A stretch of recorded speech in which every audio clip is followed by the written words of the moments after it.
Mwana michezo tuweze kuzungumza mambo mbalimbali ya kimichezo na burudani. Kama bado haujasubscribe fanya hivyo ili uwe wa kwanza kupata taarifa mbalimbali zinazokuwa zikihusiana na michezo na burudani. Na hii ni Bandika Bandua ya Chapesa Media, tunazungumza yale ya kimichezo na burudani. Na mimi kushoto kwangu nimekuja kufanya mahojiano interview exclusive na Sam wa Simba Sports Club. Unataka kufahamu ni kitu gani ambacho tunakwenda kukizungumza? Kuwa nami kuanzia mwanzo mpaka pale tamati nitakapokuwa nikihitimisha mahojiano yangu haya na Sam Simba. Sam, heri lakini ndugu yangu. Namshukuru Mungu kaka. Pole ndugu yangu. Asante sana. Mambo mengine yanaendelea? Alhamdulillah. Familia. Mungu anasaidia. Bwana, tuanzie hapa Sam bwana. Jana nimemshuhudia mnyama Simba Lunyasi akiibuka na ushindi mnono wa mabao 4. Kwa hapa tuanzie hapa kwa mnyama Simba Lunyasi. Mnaiona tathmini yake na Simba ya namna hii dirisha dogo? Mnaiona kuna namna inakwenda kuwafikisha kwenye ile nchi ya ahadi ambayo kila mwana Simba alikuwa anaitarajia kwa miaka 4 ambayo imepita nyuma, ambapo Young Africans alikuwa back to back bingwa mara 4 mfululizo? Naweza nikasema kwamba sasa hivi timu yetu ime improve kidogo, kwa sababu tukijiangalia tumekutana na mtani, maana sisi kioo chetu kikubwa ni Dar es Salaam Africans. Tumeenda kukutana na Yanga, tumetoka naye sare, tumekutana tena na Yanga tukamfunga kwenye njia ya extra time dakika ya 19. Tukaja tukakutana naye tena Dar es Salaam Africans kwenye NBC, tumetoka naye sare. Kwa hiyo tukiangalia mtu ambaye ni tunatengeneza naye ushindani mkubwa sana kwenye ligi na nchi yetu, tumejiona yule mtu huwa ametupiga zaidi ya mara 6. Yes. Leo hii tunatengeneza naye competition kubwa kwamba tunaenda naye kuwa sare. Sasa hivi kila mwana Simba ukimuuliza unaitaka Yanga anakuambia anaitaka, kwa sababu kuna namna unahitaji Yanga. Of course, yani mimi naiongelea kwamba kioo chetu tumekuwa sasa tunaiangalia Yanga ambaye tunatengeneza naye sare. Kwa hiyo ina maana kila mwana Simba amefurahia zile sare. Kwa hiyo unaweza kuiona uzani wa Simba sasa hivi kidogo unampa kiburi shabiki yote wa Simba kwamba sasa hivi Simba imeimprove tofauti na ile Simba ambayo nyuma tulishapigwa mara 6 mfululizo. Lakini na ni kweli mnaamini kwamba Simba imeimprove? Of course, kwa sababu ukiangalia Simba ya Steven Baka kuna utofauti ambao yeye anakwenda kuiset sasa hivi. Unapoanza kikosi chako Kasali, pembeni una Duchu, achana na Kapombe, una Kibabage, katikati una Roshan Delok, una mtu una Ismail Traore, namba 6 una Kagoma na Zima, juu una Kante. Sasa unakuja sasa kwenye uhalisia wa timu ambao unacheza na viungo wengi. Una Kante huko chini hakuna wasi. Yaani mimi tuna taratibu hapo Sam. Huko chini hakuna uhalisia wa timu. Ulipofika namba 7 sasa kuna uhalisia wa timu. Yaani mimi naizungumzia pale juu. Jinsi ambavyo Simba imebadilika. Unapokuwa una mtu anaitwa Elim Panzu, si ndivyo? Kibisawala ambaye unamchezesha labda namba 9 ya uongo. Namba 10 yupo Kratos Chota Chama, si ndivyo? Una mtu ambaye unaitwa Anset Yaura, si ndivyo? Nje winga kulia huko kuna Rebase Guy, si ndivyo? Nje una mwalimu nje kabisa ya benchi. Una mtu anaitwa Selemani Mwalimu, una Ino Luemba, si ndivyo? Kwa hiyo una Morris, una option nyingi. Kwa hiyo huu ndio ukubwa wa kikosi ambao unaweza kusema sasa tunaitengeneza timu inaweza kwenda kwenye kutengeneza competition nzuri. Sasa onyo langu na pendekezo langu sio lazima, ila kwa sababu mimi ni shabiki ambaye naitakia Simba mema. Tusiwe na tamaa ya kuuza wachezaji. Tusiwe na tamaa ya kuuza wachezaji. Sawa, tunafahamu soka la sasa hivi ni biashara. Lakini je, upo kimaslahi kuitengeneza logo ya Simba iwe juu zaidi? Kwa sababu tunahitaji quality ya wachezaji kuja kutengeneza Simba ilo bora. Sasa lazima utafute quality ya hawa wachezaji ambao tumewaona wanakuja kubadilisha Simba. Basi kuwe kuna ingizo dogo, sio zaidi ya wachezaji 8. Ukileta wachezaji 8 na maana hiyo ni timu nzima. Kwa hiyo angalau tunakuja kuangalia, je, pendekezo la kocha ni nini? Anahitaji namba 6, si ndivyo? Anahitaji fullback wa kulia. Sasa hivi mtu mzima yule tayari ameshachoka, unaelewa? Shomari Kapombe mtu yani age yake ameshafanyia mambo makubwa sana Simba. Tunahitaji backup nzuri ya fullback wa kulia, si ndivyo? Tunamwangalia Kibabage, lazima awe ana mpinzani ambaye atakuwa anampata. Mashindano yote ni marathon. Huwezi kujua na binadamu, siku anaweza kupata injury, lazima ampate mtu ambaye akikosekana Kibabage, akipatikana mtu ambaye anakwenda kuzima, unamsahau mtu ambaye ni mkubwa. Angalia sasa hivi tumempoteza mtu kama anaitwa Abraham Morris. Tayari namba 10 yule. Tunaona kabisa kuna mtu ambaye ni mbadala wake, tunaona kabisa Chama sasa hivi anazima dakika 90. Si ndivyo? Hana hata kama akija Morris atakuja kufanya nini, kwa sababu ukiwaangalia wale watu wazima pale juu wanavyo rotate. Namzungumzia mtu kama Innocent Yaura, si ndivyo? Unamwangalia mtu kama Clatous Chama, wanapumzishana kwa sababu huyu Yaura anatokea pembeni. Winga anakupa, akiingia ndani anakupa kwa sababu yule ni kiungo. Kwa hiyo ina maana ndani anakupa, kwa hiyo wanakuwa wanapishana. Chama, mwanangu leo umeenda pumzika, mimi naenda. Yeye anarudi chini. Mpanzu unaenda, mimi narudi chini. Kwa hiyo walikuwa wanatengeneza kitu kama rotation pale katikati. Ndio maana nakwambia Simba wanapokuwa na mpira wanakuwa wanaishi nje ya mfumo. Wakiwa wamenyang'anywa mpira na opponent, wao wanarudi kwenye mfumo. Kama ni 5-3-3 wanarudi kwenye ule mfumo. Kwa hiyo ina maana sasa hivi mpira sasa hivi ni wa kisasa zaidi. Unaweza ukaingia na mfumo wako 4-4-2, usiishi kwenye ule mfumo. Kwa sababu ukiishi kwenye ule mfumo, mpinzani wako naye anaishi kwenye ule mfumo. Mwisho wa siku mnashindwa kutoka na alama. Kwa hiyo ina maana ukiwa na mpira, mpinzani unampoteza. Ukiwa umepoteza mpira, mpinzani unampoteza kwenye kuishi kwenye mfumo. Ukiwa na mpira unapoteza. Kwa hiyo mimi naamini Simba ni nzuri. Ukiangalia sasa hivi kuna kitu ambacho tumekiingiza tofauti na ile Simba ambayo tunacheza kwa kupitia njia ya katikati.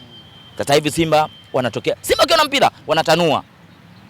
Ina maana wanatoa option katikati, washambuliaji viungo waweze kujaa. Huku wakiwa wana mifumo yao mafulbaki wa kulia wa kushoto wanasogea. Sijui unanielewa brother. Kwa sababu ukiangalia jana hata TRA walikuwa wanacheza mfumo huu hapa. Sijui unanielewa nikiongelesha mfumo huu. Ina maana hii winga moja waliua. Walikuwa na kazi moja kwenda kumkabali basi guy, wakawa wako wawili hapa. Kwa hiyo alikuwa anatembea ni Chabodo peke yake. Kwa hiyo hii ndio maana halisi ya mfumo waliokuwa wanatumia jana TRA. Kwa hiyo huu mfumo huwezi kupata goli kwa timu kama Simba. Kwa hiyo maana asilimia kubwa wao walikuwa wameenda ku defense.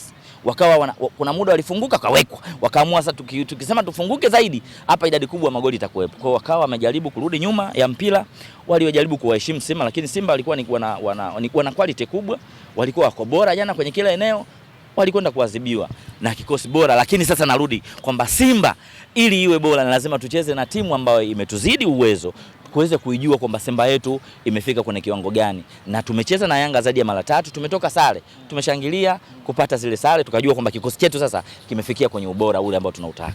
Sam, tuizungumzie klabu ya soka ya Young Africans. Walitangaza kutengeneza uwanja, lakini pia inaonekana kuna watu wa klabu ya soka ya Simba wanaibeza ya kwamba pengine huenda hizi zikawa ni propaganda ambazo zinatengenezwa na klabu ya soka ya Young Africans kwa sababu wanaelekea kwenye uchaguzi. Ni dhahiri wanaibeza, lakini Young Africans wanaonekana wamedhamiria. Ndio maana unaona kila mmoja na kila shabiki unasema hakika haijatendeka kwa muda wa miaka mingi sana, lakini chini ya uongozi wa Engineer Hersi Said imeonyesha uthubutu wa kuhakikisha kwamba Young Africans na wenyewe pia wanakwenda kuwa na uwanja wao wa nyumbani.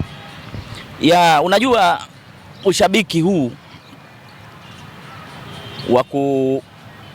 wa kuongea kitu kizuri, huyu anakwenda kuharibu, ndo maisha ya halisia tu ambayo tumeshazoea. Lakini tukiongea kwenye ule userious, mwenzako mpinzani anapofanya jambo zuri au anapoendea jambo zuri, swala hasa la uwanja, vilabu vina miaka 90 havina uwanja. Si ndivyo? Klabu kongwe Tanzania ni Dar es Salaam Young Africans. Vilabu vyote hivi vimetoka kwenye asili ya mgongo wa Dar es Salaam Young Africans. Si ndivyo? Kwa hiyo anapotaka kupiga hatua ya kimaendeleo, kwanza ni lazima sisi tumpongeze kwa kile ambacho anahitaji kukifanya. Kwa timu ya kwanza kujenga uwanja ambao utakuwa ni wa kisasa zaidi. Hapa hakuna viwanja bora. Hatuna viwanja bora. Kwa sababu ndio maana hata sisi wenyewe tuna kiwanja cha mazoezi tu. Si ndivyo? Kwa hiyo hiki ambacho Yanga anataka kukifanya, kwanza tuwapongeze.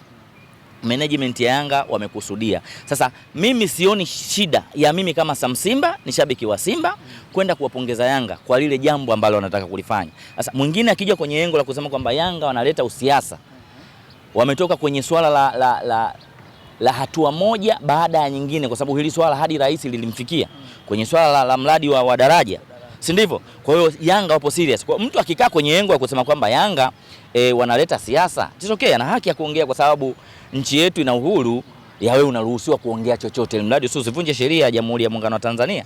Kwa hiyo kila mtu ana haki, lakini mimi nina imani na uongozi wa Dar es Salaam Africans kwamba uwanja watajenga. Suni tuone. Kwani muda haugandi brother. Muda haugandi, tutaona, tutaangalia. Je, ni kweli Yanga wako serious na hili jambo? Tutaona. Lakini mimi naamini kabisa management ya Dar es Salaam Africans kupitia kwa bosi wao Ghalib Bilal, mimi naamini kabisa GSM wako serious na hilo jambo. GSM yuko serious na hilo jambo. Pengine labda leo hii kuna elimu na pia kuna somo Engineer Hersi Said analitoa kwenye mpira wetu wa Tanzania. Unadhani kuna hilo? Yep. Na ni mtu wa maono. Ni mtu wa maono kwa sababu leo hii angalia jinsi ambavyo ana kofia ngapi za uongozi kupitia mpira. Ni jinsi gani ambavyo ukimwangalia Engineer Hersi Said ana maono na ana utashi. Hata angalia pitch yake akiwa amesimama, anatoa speech yake inazungumzia kama hotuba. Ni mtu ambaye ana confidence na anaongea kitu ambacho unajua kabisa nini ambacho anaongea. Hajikanyagi, na hata FIFA wakamwamini, kafu wamemwamini. Ina maana sio mtu wa kubahatisha, ana muendelezo wa kupata hivyo vyeo. Kwa hiyo ni mtu ambaye kwangu mimi kama Sam Simba ninamuombea kila laheri, baraka nyingi katika haya anayoyafanya yaende kutimia kwa wakati. Insha Allah, Mwenyezi Mungu akimpa umri, akimjalia afya, mimi naamini wana Yanga watakwenda kunufaika na hiki ambacho hii project naizungumzia kama ni president wa Young Africans, na amesimama kwa upande wa mwekezaji ambaye ni GSM. Kwa mimi naamini yeye yupo center kuweza kuunganisha connection ya huku na huku ili amani ipatikane na maendeleo yaweze kupatikana ndani ya Dar es Salaam Africans. Kuna haja ya wale mashabiki wa klabu ya soka ya Young Africans waliokuwa wakimbeza zaidi kutokana na kwamba mambo makubwa ambayo yanafanywa ndani ya Young Africans. Ukiangalia Yanga tangu inaongozwa chini ya Engineer Hersi Said kuna mabadiliko makubwa na changes nyingi zimefanyika.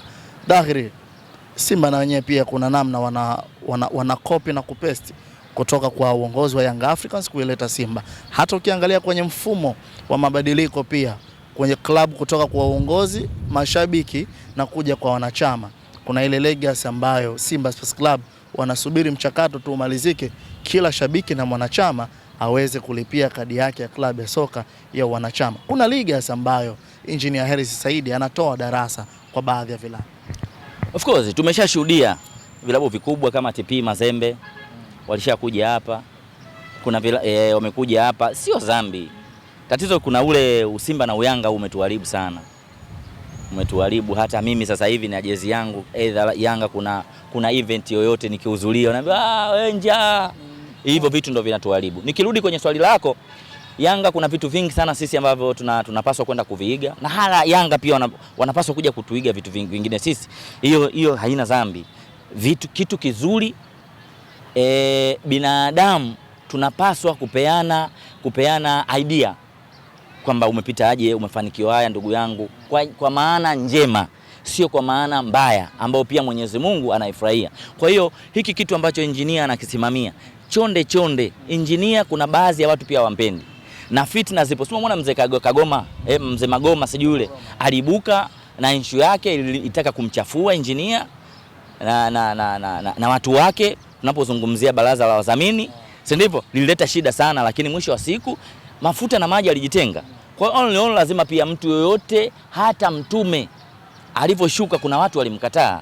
Kwa hiyo mimi naamini ambao wanamwamini engineer waendelee kuwa naye. Wewe ukiona humwamini engineer, basi kaa pembeni, uache kuleta kirusi kwa wale watu ambao wanamwamini engineer kwa yale ambao analeta mafanikio ndani ya klabu. Na shabiki yoyote wa Yanga na mwanachama, unapozungumzia sasa hivi ukitaka kukorofishana na shabiki wa Yanga na mwanachama wa Dar es Salaam Africans, wewe zungumzia GSM ni kitu gani? Bwana, tumalize na hili hapa. Tumzungumzie Clatous Chota Chama Triple C. na wale wanaotaka kumfananisha na Starboy Alan Okello. Wewe una lipi la kuambia? Unajua kuna vitu ambavyo tunaweza tukaviongelea ki opinion zaidi au tukaongelea fact. Sasa mimi huaga sipendi kuongelea opinion, yani yale mahaba yangu, ni kwa sababu mimi ni shabiki wa Simba au ni shabiki wa Yanga, nikaongea vitu ambavyo havimwingii mtu akilini. Nahitaji naongea leo na Chapesa kwamba hii ni social media, kila mtu anaifuatilia, ni chombo cha habari ambacho kinamfikia yule mtu ambaye inawezekana hamfahamu Chama, inawezekana hamfahamu Okello, si ndivyo? Kwa kile kitu ambacho anatufanyia ndani ya pitch. Kwa hiyo tunajaribu kusummarize nini ambacho Chama ameingia kwenye ardhi ya Jamhuri ya Muungano wa Tanzania mwaka 2018. Anaingia Simba, si ndivyo? Kuna vitu vingi ambavyo amevifanya ndani ya hii ardhi ya Jamhuri ya Muungano. Kwa hiyo dogo huyu Alan Okello amekuja Yanga na miezi mitano tu, maskini ya Mungu. Watu wanahitaji kumpa pressure ili afanye vitu vikubwa zaidi ya Chama. Hapana, Chama atabaki legends mkubwa kwenye nchi hii, ameshafanya mambo makubwa sana. Alan Okello ana umri mdogo, anahitaji kufocus vitu vyake kama yeye. Msimixi na Chama kwa sababu hii kumchanganya kelele miluzi mingi itampoteza. Acha afanye hiki ambacho yeye anaamini anaipambania klabu yake. Anaamini kwamba yeye anahitaji kufanya kile kuitoa sehemu moja kwenda sehemu nyingine Dar es Salaam Africans. Lakini leo hii watu wanasema eti tutengeneze comparison kati ya Okello na Chama. Kwangu mimi sio jambo zuri, sio jambo sahihi kwa sababu Okello bado ana miezi kadhaa. Hata kwenye tuzo hawezi kuingia. Kwa hiyo Okello ni upcoming. Naam, yule anakuja. Mimi najua anakuja. Na jinsi ambavyo anafanya, kila mtu amecheza juzi mechi yake ya 17 toka amekuja. Chama amecheza mechi ya 22. Dogo ana goli 7 na assist 7. Si ndivyo? Chama ana goli 8, ana assist kitu kama hicho. Ana assist, alikuwa na assist 4, jana nafikiri katengeza kama 5. Amehusika kwenye goli 13. Kitu kama hicho. Kwa hiyo ukiangalia dogo toka amekuja na kitu anachokifanya ndani ya pitch na mechi alizocheza ni ndogo kwa muendelezo anaofanya. Unampa credit dogo. Si ndivyo? Lakini bado kuna vitu Chama amevifanya vitu vingi sana kwenye nchi hii. Mimi siwezi kuweka hiyo comparison kati ya Chama na dogo. Mimi bado dogo namwacha asimame kama yeye, aendelee kuipambania timu yake kwa ule uwezo wake.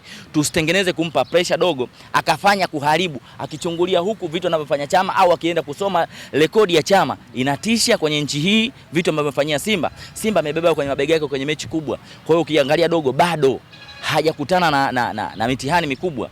Ndivyo? Anaweza akashindwa kuperform, anaweza akaja akaperform. Kwa hiyo hizo ni changamoto za mchezaji.